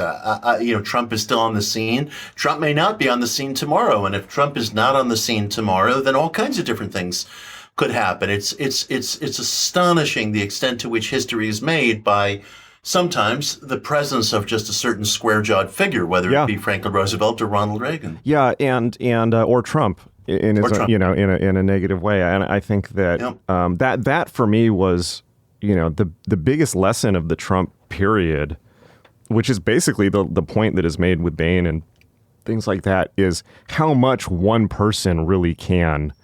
Tremendous. Because prior, I'm sure you remember, it's like prior, the idea that Trump was going to win was unthinkable, because the attitude was like, oh, well, it's all fixed. Obviously, Hillary's going to win. They're not going to let, it's like they have everything controlled. This was post Snowden, post drones, all that. It's like, come on, they're just putting this guy up to make Hillary look even better. And then it's like, oh, no. Yeah. No. Something else is going to happen. And I vividly remember lefties rejoicing on Twitter when Trump was running, as if to say, oh my God, this is going to be such a shit show for these guys. And of course, nobody had any idea that he would prevail. But that was like, what, 2016? This is 6 years ago now. So it was a tense time also. It was a tense time, and the greater point is that it is really astonishing the extent to which a single individual can be responsible for an entire epoch of things going on. I'm not sure we would have had the New Deal or any such thing if Franklin Roosevelt hadn't been who he was. Likewise Reagan who he was. Likewise Gorbachev who he was. These figures there, or Putin in the ugliest sense. Who he is. I mean, individual figures rally people's emotions in the same way that gods and immortals do. And this, kind of goes back to the heart of our conversation. Yeah, absolutely. And even though we've seen that so destructively, that there is something inspiring about that. I mean, certainly for magic people, certainly for magical thinkers, and there is a certain element of the superhero mythos to that, and the sense that there has been, in a sense, a vindication of the great man of history theory. Where, I agree. There's just no question about that in my mind. Yeah. And I think Philip Roth, the novelist, died several years ago, had a really great grasp on that. He wrote the novel The Plot Against America. It was made into an HBO miniseries about a fictional Charles Lindbergh winning the presidency, and it was seen as a terrifyingly vivid portrait of what right-wing populism would look like in America, especially at a profoundly propitious and sensitive moment. And forgive me, anybody for whom this is a spoiler alert, but at the end, Lindbergh is killed. A plot is hatched against him, apparently successfully, and he's killed. And things change, and they change dramatically. Not because human nature has changed, not because some dramatic event has occurred, like on the scale of the invasion of Normandy, but because one person has been removed from the picture, and that can change the historical picture enormously. And Roth sensed that. And I do think that the so-called great man theory has been vindicated. Yeah, and that's both frightening and exciting in a way. And I think it I agree. We may be living through it right now. Everybody's biting their nails wondering, what's Trump going to do next? What's Trump going to do next? Well, I have no idea. But maybe in 6 months, he's not going to be on the scene anymore. I have no idea. And then we have a whole new weather system. We have a whole new ecosystem. Yeah, I don't think I don't think it's even necessarily worthwhile even speculating about that, because we don't know. I mean, it was so interesting. I'm sure you remember I don't necessarily want to go so far as to call it arrogance, but maybe I should. Prior to the election, you remember the extent to which there really was a feeling that it wasn't just the end of history, that in a sense it was the end of history for the Democratic Party. It was like we just had it buttoned up. And I mean, specifically, it's like, look, like Obama had 2 terms, is great. We got weed, gay marriage, it's awesome. But what I mean specifically is like the kind of Nate Silver approach, or like the quantification of reality, where it's like, well, the metrics say. Yeah. And it's like, we just like, the machines tell us what's real. And then like I remember sitting there watching the Nate Silver graphs on election night and just watching them suddenly diverge. Yep. And it's just like, whoa, wait, what? Absolutely wild. Absolutely wild. Is this an egregore? Is this a tulpa? Is this, what is this? Did we all create this? Were we upending something? I think so. People need to take a little bit of responsibility to the extent to which this was a group effort. Because I think obviously, okay, I mean, at the most basic level, like, people love Trump. They love him on the left. They love to think about him. They love to obsess about him. He gets free real estate in their heads, despite all the real estate that he has. It's like he's like it's like the kayfabe in wrestling. He's like the bad guy they love to hate. You talked about pro wrestling. It's like the amount of attention and to the point of worship that people on the left have put into that ridiculous individual. It's just like, just ignore him, but no, it's like they love to think about that guy. And I think that there's also an element with Trump of we're talking about how great it was in the Obama era. There's such a self-destructive element of, I'm sure the book Escape from Freedom there. Just this like, it's like the point he makes in that book is, the reason fascism happens is because people don't like the feeling of being free and having choices and things being okay. They need authoritarianism. It's like they long for that, and it's really sick. So I think there's some element that is just, there was this group, they just wanted, bad dad or something like that.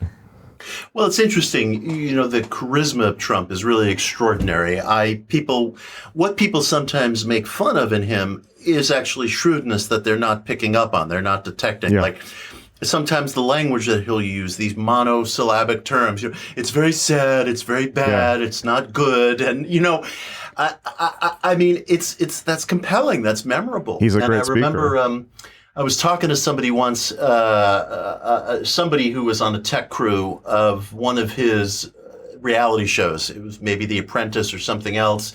And this guy was telling me, this wasn't long ago, this was just a few months ago, this guy was telling me that people said, whatever you do, don't talk to Trump, don't talk to Trump. And it was his last day on the set, and they were both online actually to eat at whatever the commissary setup was. There was Trump, and he said, well, fuck it, it's my last day, I'm just going to go up and talk to him. And they started talking to him, and the guy was wearing a T-shirt with some punk band on it, and he said to me that Trump said to him, I love punk rock. And he said, you do? And Trump said, yeah, sure, the Ramones. And, and he said he is charismatic as hell. And, wow. You have to just deal with that. You have to. Wow, that's really funny. Yeah. I remember when I think right after when he was running, I was just at the library and I went and picked up some of those books that he wrote with Robert Kiyosaki. And the first page I opened to, he was talking about the Kabbalah and Carl Jung, and I was like, the universe is a joke. It was like beyond the whole meme magic thing. It's like the guy is literally into this stuff, you know. It was just like, what, you know, it's like H.P. Lovecraft said, it's like the universe is a joke, right? On behalf of the general, at the expense of the particular. So it was just like, what is going? And between that and what you said about Bannon, he was supposed to set up an interview between me and Trump once. And that would have been great. I said, that listen, just give me 15 minutes, you know. Yeah. And I wanted to talk to him about these things, Norman Misappeal, and he said, you got it, but never happened. There's time yet. Yeah, he hasn't eaten springs too. Eternal, he hasn't eaten. Bruce Wayne teaches Exactly. So. he hasn't eaten too much KFC yet. Right. Well. So yeah, so where do we go there with Batman? I mean, this is kind of my general thoughts on it. That there is this kind of way that you can take it but I think that these themes are obviously playing out in our society more than they were when the movies came out. I mean, even if you want to look at, I mean, we're talking about Trump and the possibility of re-election. If you want to think about him as this like destructive force for society, you have this realignment with, you know, the Democratic establishment and people like Liz Cheney or Mitt Romney, the kind of never Trumper side, who were just kind of taking I suppose the Bruce Wayne perspective, just preserve the status quo at all costs, you know. And they've you know, Biden's in there for now, and there's just people are kind of like clinging on for dear life to try to reestablish at least some semblance of order, with the idea that it may all get thrown into disarray again very shortly. It's and I think these movies that we've been talking about, they point to a couple of general themes. One is it's really interesting for the individual, and I challenge your listeners to think about this in their own lives. It's really interesting for the individual to ask, you know, what songs, works of art and such are those that mirror back to me exactly what my highest ideals are. And maybe some of these ideals are things that the individual is hiding from, you know, him or herself. And maybe watching these movies, one does feel deep pangs of sympathy for Bane or Ra's al Ghul or what have you. And these are threads worth following. And also the extent to which these works of art not only have posterity, but they convey truth. They have mirrored back to us everything that's happened on a epic large scale in our culture right now. And they also mirror back, as you were referencing, to your own experience in watching Batman Begins, intimate things in our lives as well. Yeah, I feel that all great art does that to some extent, because I think that great artists can touch on things that it's not just things that people have in common, it's the things they have in common at a really deep level that they may not even be conscious of. Mm-hmm. But I think that these movies will definitely stand the test of time. Maybe as an epilogue too, did you see the Joker movie? I feel like we should at least briefly touch on that. What did you think of that? Because that was at least like in conversation with these movies. Well, I thought it was brilliant as an homage, of course, to the 1970s crime films of, you know, Scorsese and other directors who. And I think obviously that movie developed a theme of the Joker as an anarchic hero that was present in The Dark Knight, but it developed it more fully. I suppose to my tastes, you know, you were describing the Batman movies as the closest thing possible to Batman being real. Mm-hmm. And I've described the original Dark Shadows television show as the closest thing possible to vampires being real. Nice. I remember my ex-wife used to say to me, you're right, because it's actually so boring. Nothing actually ever happens. This is what life would be like if vampires were real. Funny. It takes a half hour to somebody walk across the room. And I haven't thought about that for a while. That's such like a touch point for occult people of a certain generation. Absolutely. Yeah. And I suppose for my personal taste, I wanted a little bit more of cape and costume in the Joker movie, but that's just speaking of me as an individual. Interesting. I thought that I'm suddenly blanking on the actor's name that played the Joker. Oh, Joaquin Phoenix. Thank you. Yeah. I thought that performance specifically was like one of the great performances ever. Like I think that is taken outside of even the context of the script, which was like I'd say like a 7 out of 10, maybe 6 or 7 out of 10. But him specifically, like his performance was unbelievably good. It was like, you know, Iggy Pop, Paganini. There was like all this stuff in there, but Klaus Kinski maybe. But at the thing that struck me about it so much, outside of the sheer physicality of it, and the sheer uncomfortableness of it. That movie is really uncomfortable to watch, simply because it depicts mental illness very well and how bad it is. So it's hard for me to watch that movie. But the thing that struck me about his performance that I realized after watching it for a while is that it's like every tick he does, or like every beat even of a word or a sentence, is totally not in conversation with the one previous, if that makes sense. It's like every little motion or thing that he does is completely disconnected from the prior one. That's very interesting. I'll have to watch it again and watch for that. That's fascinating. It's like nothing holds together. That's like there's no executive function there. That's fascinating. Yeah, fascinating. When I realized that, I was like, how do you even do that as an actor? That's fascinating. Like, I don't even know how it would be possible to do a performance like that intentionally. It was incredible when I realized that. So for that reason, I think that is an all-time great performance. The movie itself, the one thing that I think is worth mentioning in context to what we've been talking about, you touch on this idea that maybe we're the last generation to or a certain generation are never going to think of this idea of America as this monolithic good guy ever again. Mm-hmm.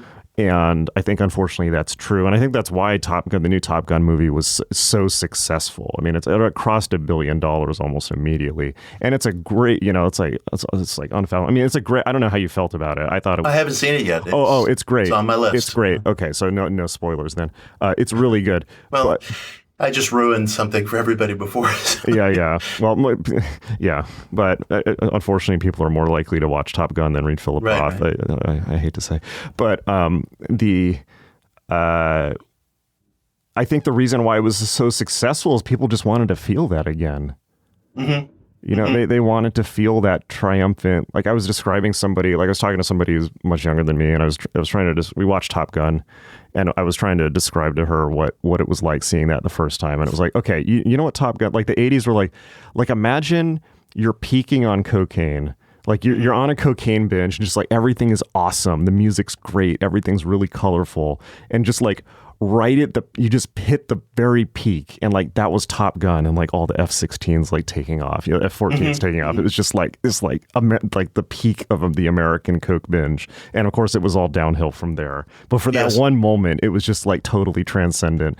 And so I think that like for Top Gun 2, people wanted to feel that again, and it was honestly, it was great feeling that again. And sometimes it's great to just pretend that it was real. Mm-hmm. Even if we know it wasn't. And but with Joker was a movie that clearly, if it was either for or deeply resonated with Zoomers. It was for a much younger generation. Yes. It was a movie about just total chaos. There was no the Dark Knight movies are about there's this sense of trying to shore up or preserve some sense of order, where the Joker is just total descending into just total chaos, and not just descending into it, but just that being your native state, and there not being anything else. We see Bruce in that movie, of course, as a kid, and Alfred and Thomas Wayne are kind of thugs. Alfred almost seems like this slightly sketchy character who sure is there to protect the kid, but he seems like an unpleasant kind of teeth-baring, thuggish figure, and Thomas Wayne doesn't seem much better. And it's fascinating that we're not given the comfortable cloak of warmth around Bruce Wayne in that movie, and we don't know where he's going to go as that series develops. That's the thing I'm personally most interested in. Yeah, and he's obviously just played as a spoiled rich kid, and right, and that was interesting too. And that actor, I forget his name, is the actor that played Alfred. Often plays heavies. He plays heavies, yeah, and I think he plays heavies in Marvel movies. But you see, the appeal to Zoomers, you see, the pure hatred of anything perceived as wealth. I mean, you see that, reflections of how, Zoomers, for instance, talk about Elon Musk or Jeff Bezos there. But and it's like, I don't know if you interact with Zoomers a lot, but it's like, I talk to them a lot, and they use Jokerfied as kind of as an actual term. You know, it's like for them, is that right? for them becoming Jokerfied just means like just completely giving up on any semblance of anything and just playing everything as like chaos. And I actually really like that. I like Zoomers. I feel like I have a lot, you know, my 90s goth edgelord comes out when I talk to them. So, but I think that as a political statement, that is a message that resonates with a much younger generation, rather, that is not burdened with this idea of having to uphold this dying thing. Yeah. Well, it may be gone. We really don't know. It's a little too early to say. And the death of American innocence has been proclaimed before, and it was apparently wrong. Vietnam was supposed to end American innocence. 9/11 was supposed to end American innocence. Trump is supposed to end American innocence. And who knows? Who knows? You know, I mean, unless you take all those things as one ongoing process, essentially. One ongoing process. It could be, you know, I mean, we may be looking at an unraveling of the entropy of the bargain that was struck with the Marshall Plan post World War II. Maybe entropy is real, and maybe this is a process of entropy that we're looking in, and our Vedic brothers and sisters call it the Kali Yuga, and this is what we're in. So then you agree with Ra's al Ghul, perhaps? Perhaps. All right. Well, we've been talking for 2 hours. This is a good and great podcast. What do you? I don't know. Did we touch everything? Did we sufficiently wrap everything up? I don't know. I mean, there's a lot to talk about. Archetypes, art, the Kali Yuga, initiation, the left-hand path. Whether you have a dog or I'm imagining things. Oh, yeah, no, I think for sure. No, it's a stray coyote. Well, just as the last bit, just to take it to back to the very first thing that you said, you related Batman with Dracula, which I haven't thought about. And I was thinking about that after you said that Batman, I think, is a more lasting archetype than Dracula, and definitely more than Frankenstein, which is a forgotten archetype completely, or the Mummy, which they tried to bring back with Brendan Fraser, or the Wolfman. Those are those have not had staying power. I think Dracula zombies and Batman have staying power. Yeah. That's what delivers. And, you know, video games are our case in point. And I think, and it's so interesting because we, both those genres, zombies and Batman, to a degree Dracula, but especially zombies and Batman, they really had these bare bones stick figures origins. So the original Batman comics, you know, very, very to the bone, terrifying and weird and wonderful in their way, but not lush and lavish storytelling. It's only as time passes that more flesh gets put on the bone. And then, of course, you have the original zombie movie in the form of Night of the Living Dead. And George Romero spends year after year, interview after interview, insisting that he had no social intent whatsoever behind the movie. Finally, I started believing him, but it was too late, you know, and it was the viewer who brought the perception of social intent. And then the story kept getting developed more and more and more. And it's just fascinating, the interaction between the artist and audience. It's almost like the two of them are building one another, you know, across generations. Definitely. All right. Well, parting thoughts. And also, you're doing talks again, and you have a new book out. So you should definitely tell people where to find that. I have a new book out called Daydream Believer, and it's my fullest, most direct, stark reckoning with the question of the powers of the mind. Can thought make things happen? And if so, what are the implications of that? What are the problems with that? And how do we respond when that gambit apparently fails? And so I really, really try to go to the bone in that book. And I try to be as transparent as I can possibly be about my own experiences in ways that will hopefully give other people insights and methods and possibilities. And so I'm excited about that book. And yes, I'm starting to do live talks again. I'm going to be in Los Angeles the weekend of July 23rd for Masonic Con at your old stomping ground, and at the Philosophical Research Society, my first talk there since before the lockdown began. Wow. So, momentous then. Great. Yeah, it's a weird time post-COVID. I hope that goes really well, and I'm sure it will. Yeah. Okay, well, I will definitely check out Daydream Believer, and everyone should as well. All right, this was great. I think I would call this a success. We should definitely do this again. For sure. I'm happy to. Okay, great to see you, Mitch.